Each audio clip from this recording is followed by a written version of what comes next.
नमस्कार मित्रों, आपका स्वागत है न्यूराइज क्लास पर। आशा करते हैं आप सभी लोग अच्छे होंगे। आज ये रिवीजन क्लास, जितना भी हम लोगों ने वीक भर में करंट अफेयर पढ़ा है, आइए एक बार में रिवीजन कर लेते हैं। आइए बात करते हैं। तो यहाँ पे बात करें, एक महान भारतीय गणतज्ञ श्रीनिवासन रामानुजन को पुण्यतिथि पर नमन। इनकी जो थी वो 26 तारीख में पुण्यतिथि थी, इसलिए चर्चा में आए थे। आगे बात कर लें इनका जन्म कब हुआ था, तो श्रीनिवास रामानुजन का जन्म 22 दिसंबर 1887 तमिलनाडु के इन रोड में हुआ था। मृत्यु कब हुई थी, तो 26 जनवरी 1920 में मृत्यु होती है। कहाँ पे, तो कुंभकोणम में होती है। ठीक है, इसलिए 26 तारीख में पुण्यतिथि थी, इसीलिए चर्चा में आए थे। आगे बात कर लें, राष्ट्रीय गणित दिवस हर साल 22 दिसंबर को मनाया जाता है। क्यों मनाया जाता है, तो इस दिन जो है इनका जन्म हुआ था 22 दिसंबर 1887 में, इसलिए जो है राष्ट्रीय गणित दिवस इनके जन्मदिन के अवसर पर मनाया जाता है। उसके उपलक्ष्य में जो मनाया जाता है, याद रखिएगा। आगे बात कर लेते हैं, इस दिन भारत सरकार ने जो 2012 से प्रतिवर्ष मनाया जाएगा, भारत सरकार ने घोषित किया है 2012 से प्रतिवर्ष मनाया जाता है। कौन सा, तो राष्ट्रीय गणित दिवस। ठीक है, आइए आगे बात करते हैं। आगे बात कर लें, विश्व मलेरिया दिवस एक वैश्विक स्वास्थ्य जागरूकता कार्यक्रम है जो प्रतिवर्ष 25 अप्रैल को मनाया जाता है। ठीक है, अब पूछ लिया जाएगा विश्व मलेरिया दिवस कब मनाया जाता है, तो 25 अप्रैल में मनाया जाता है प्रतिवर्ष। इसका 2025 का थीम क्या है, तो मलेरिया का अंत हमारे साथ, पुनर्निवेश करें, पुनर्कल्पना करें, पुनर्जागृति करें। ठीक है, इसका 2025 का थीम है। आगे बात कर लें, इस दिवस की शुरुआत 2008 में WHO के द्वारा की गई थी, वर्ल्ड हेल्थ ऑर्गेनाइजेशन के द्वारा। इसकी स्थापना बात करते हैं WHO की, तो 7 अप्रैल 1948 में होती है। इसका हेडक्वार्टर कहाँ है, तो जिनेवा स्विट्जरलैंड में हेडक्वार्टर है। ठीक है, थोड़ा सा फास्ट चलेंगे। अगर आपने मेरी पहले की क्लासें नहीं देखी तो आप चैनल पे जाके देख सकते हैं। आगे बात कर लें, दूसरी एशियाई योगा आसन प्रतियोगिता नई दिल्ली के इंदिरा गांधी इंडोर स्टेडियम में जो है शुरू हुई थी। कब हुई थी, तो ये जो थी 25 अप्रैल से शुरू होती है और 27 अप्रैल तक चलेगी। ठीक है, आज तक।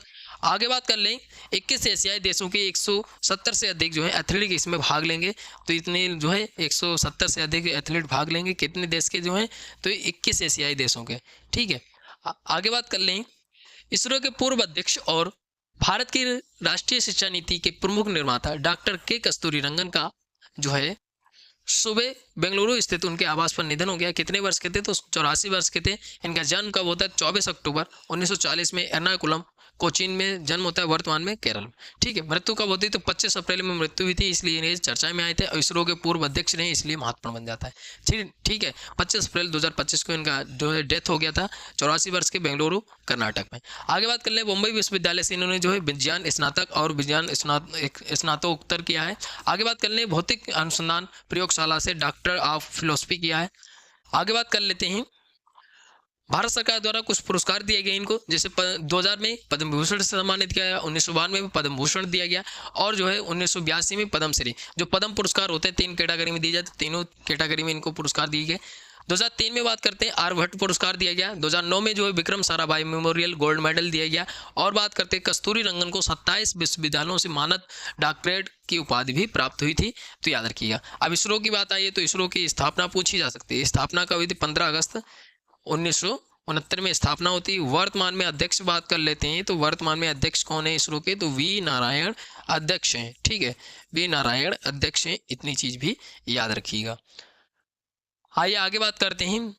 आगे बात कर लें, यूपी स्पेशल से खबर है। क्या खबर है, तो प्रदेश में पे रही सत्र 2025-26 के लिए गन्ना सर्वेक्षण नीति जारी कर दी गई है। सर्वे का काम 1 मई से शुरू होगा और 30 मई तक चलेगा। ठीक है, इसमें क्या बात की जाएगी, तो गन्ना का जो है सही आकलन करना और जो है शुद्धता पारदर्शिता का आकलन करने के लिए नीति जो है जारी की गई उत्तर प्रदेश सरकार के द्वारा। इतनी चीज याद रखिएगा।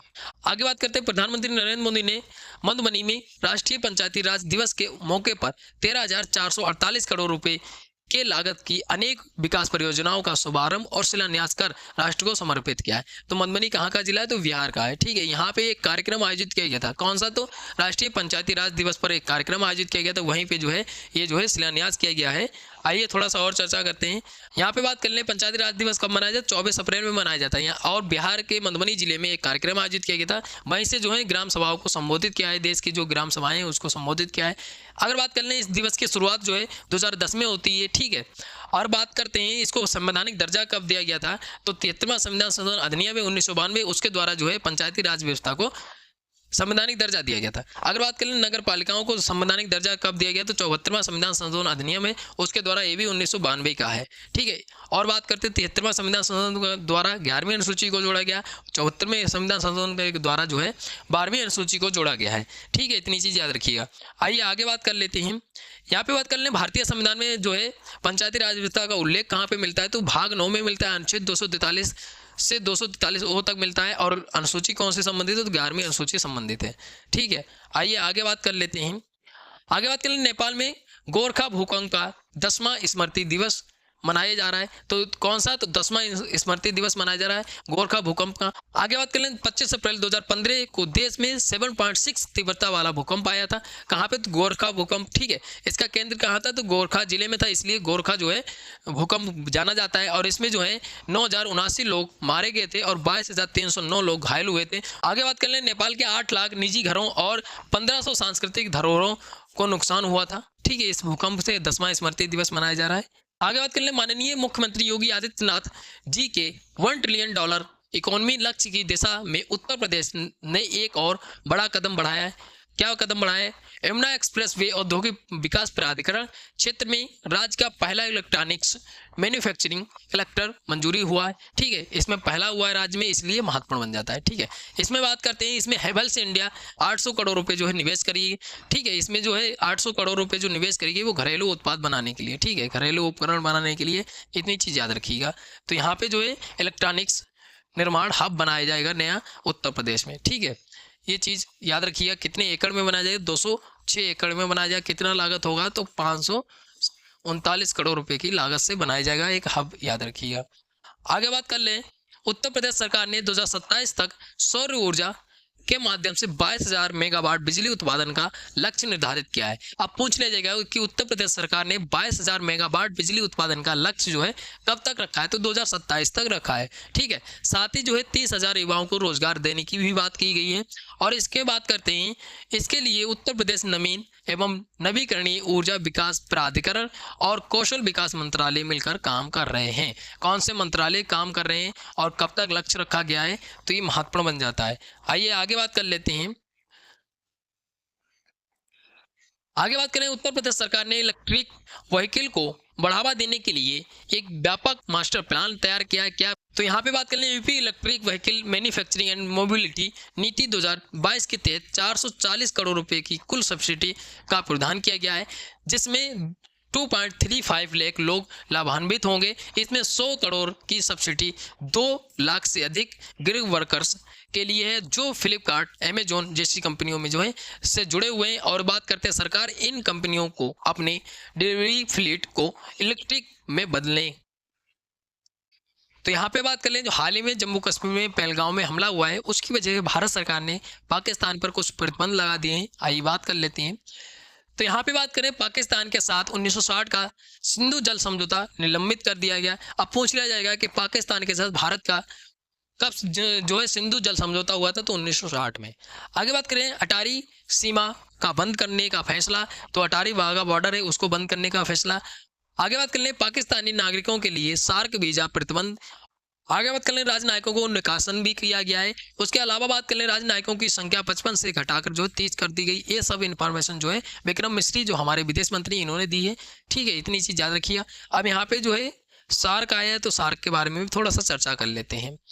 तो यहाँ पे बात करें सार्क के बारे में, तो सार्क क्या है, तो दक्षिण एशियाई क्षेत्रीय सहयोग संगठन है जिसको सार्क बोला जाता है। और बात करते हैं, इसकी स्थापना 8 दिसंबर 1985 को हुई थी। एसोसिएशन का सचिवालय 17 जनवरी 1987 को काठमांडू नेपाल में स्थापित किया गया। उससे पहले जो था बांग्लादेश में था। आगे बात करें, सार्क की फुल फॉर्म की बात करें, तो south Asian association for regional corporation, तो ये जो है फुल फॉर्म होती है। और इसमें बात कर लें, सार्क में जो है कितने देश सदस्य हैं, तो सार्क में 8 देश सदस्य हैं। कौन कौन से हैं, तो बात कर लेते हैं। यहाँ पे अफगानिस्तान है, ठीक है, बांग्लादेश, भूटान, भारत, मालदीव, नेपाल, पाकिस्तान और श्रीलंका। ठीक है, 8 देश सदस्य हैं। आगे बात कर लें, भारत अफ्रीका पहला नौसैनिक अभ्यास 1 मई 2025 तंजानिया में आयोजित होगा। कहाँ पे, तो दार ए सलाम तंजानिया में आयोजित हो किया जाएगा। भागीदार भारत और अफ्रीकी 10 देश इसमें भाग लेने। अफ्रीका इंडिया मेरी टाइम एंगेजमेंट इसको फुल फॉर्म होती है, ठीक है। आगे बात करें, इसका उद्देश्य समुद्री सीमा सहयोग और रणनीतिक साझेदारी को मजबूत करना है, इसलिए जो है ये जो है अभ्यास आयोजित किए जाते हैं। आगे बात करें, एक टाइम मैगजीन जो अमेरिका के द्वारा जारी की जाती है, इसमें 100 लोगों को शामिल किया जाता है जो पावरफुल है। सबसे पहले बात कर लेते हैं टॉप पे 1 रैंक पे कौन रहे, तो डोनाल्ड ट्रंप रहे। दूसरे पे जो है कीर स्टीमर रहे हैं और क्लाउडिया सीबाम रही हैं, ठीक है, तीसरे नंबर पे। और बात कर लें, इसमें एक महत्वपूर्ण ये बन जाता है कि इस साल जो है किसी को भारतीयों को शामिल नहीं किया गया इस सूची में, याद रखिएगा। आइए आगे बात करें, भारत रत्न से सम्मानित सुप्रसिद्ध फिल्मकार साहित्यकार सत्यजीत रे को उनकी पुण्यतिथि पर नमन। तो इनकी पुण्यतिथि थी कब थी, आइए बात कर लेते हैं। इनकी पहली फिल्म पाथेर पांचाली बांग्ला साहित्य के एक लोकप्रिय पात्र फेलुदा की रचना भी इन्होंने की। पद्म विभूषण से सम्मानित किया गया 1976 में। दादा साहब फाल्के पुरस्कार 1984 में दिया गया। लीजन ऑफ ऑनर से 1987 में जो है सम्मानित किया गया। और 64वें अकादमी पुरस्कार मानद अक्सर जो है 1992 में। भारत रत्न मरणोपरांत 1992 में दिया गया, ठीक है। इनका जन्म जो हुआ था वो 2 मई को हुआ था, ठीक है। 2 मई 1921 में जन्म होता है और 23 अप्रैल 1992 में इनकी जो है डेथ हो गई थी, ठीक है। 23 अप्रैल 1992 में इनकी डेथ हो गई थी, इसलिए जो 23 अप्रैल में इनकी पुण्यतिथि मनाई जाती है। जब भी किसी की पुण्यतिथि या किसी की डेथ हो जाती है, जो भारत सरकार द्वारा जो महत्वपूर्ण जैसे भारत रत्न है और जो है पद्म विभूषण जो भी पुरस्कार दिए जाते हैं, तो उनकी पुण्यतिथि या डेथ हो वहाँ से महत्वपूर्ण पर्सन बन जाता है। आइए थोड़ा सा और चर्चा करते हैं आगे बात करें। हाल ही में भारतीय अंतरिक्ष अनुसंधान संगठन इसरो ने अपने 2 उपग्रह SDX-01 चार्सर और SDX-02 टारगेट के बीच स्पेस डॉकिंग एक्सपेरिमेंट मिशन के तहत दूसरे सफल डॉकिंग ऑपरेशन को पूरा किया, ठीक है। इसका जो है उद्देश्य क्या है, तो उद्देश्य ये है कि भविष्य में जो मिशन अंतरिक्ष में सैटेलाइट सर्विसिंग और रिफ्यूलिंग मॉड्यूलर्स और जो है स्पेस स्टेशन और अंतरिक्ष में मानव मिशनों के लिए महत्वपूर्ण है, इसलिए इसको भेजा गया है। अब इसरो की बात आई है, तो इसरो की स्थापना भी मैं बात कर चुका हूँ, 1969 में होती है। आगे बात करें, गरिया और वोरन उत्सव 2025 का उद्घाटन जो है त्रिपुरा के मुख्यमंत्री मणिक शाह ने अगरतला के स्वामी विवेकानंद मैदान में किया। और इस उत्सव बात करते हैं तो ये उत्सव त्रिपुरा के पारंपरिक सांस्कृतिक एवं जनजातीय विरासत से जुड़ा हुआ है, याद रखिएगा। आइए आगे बात करें, डॉक्टर मंगीलाल जाट को हाल ही में कृषि अनुसंधान और शिक्षा विभाग के सचिव तथा भारतीय कृषि अनुसंधान परिषद के महानिदेशक के पद पर नियुक्त किया गया है। तो किसको नियुक्त किया गया? डॉक्टर मंगीलाल जाट को नियुक्त किया गया। किसको? तो क्या सचिव किसका बनाया गया? तो कृषि अनुसंधान और शिक्षा विभाग का और जो है भारतीय कृषि अनुसंधान परिषद का जो है महानिदेशक नियुक्त किया गया। इनकी जो नियुक्ति रहेगी वो 3 वर्ष के लिए रहेगी। यहाँ पे आगे बात करें, मुंबई इंटरनेशनल क्रूज टर्मिनल का उद्घाटन 21 अप्रैल 2025 को केंद्रीय मंत्री सर्बानंद सोनोवाल ने किया। इस अवसर पर उन्होंने क्रूज संचालन को हरी झंडी दिखाकर रवाना भी किया।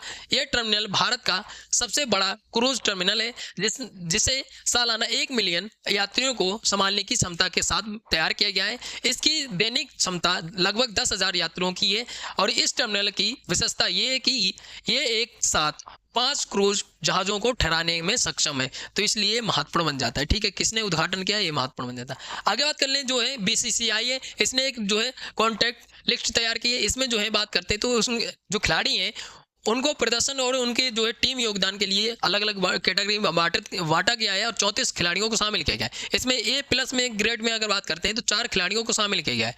कौन कौन से खिलाड़ी हैं, तो यहाँ पे बात करें कौन कौन से खिलाड़ी हैं, तो इसमें जो है रोहित शर्मा है, विराट कोहली है और जसप्रीत बुमराह है और रविंद्र जडेजा है। ठीक है, आइए आगे बात कर लेते हैं।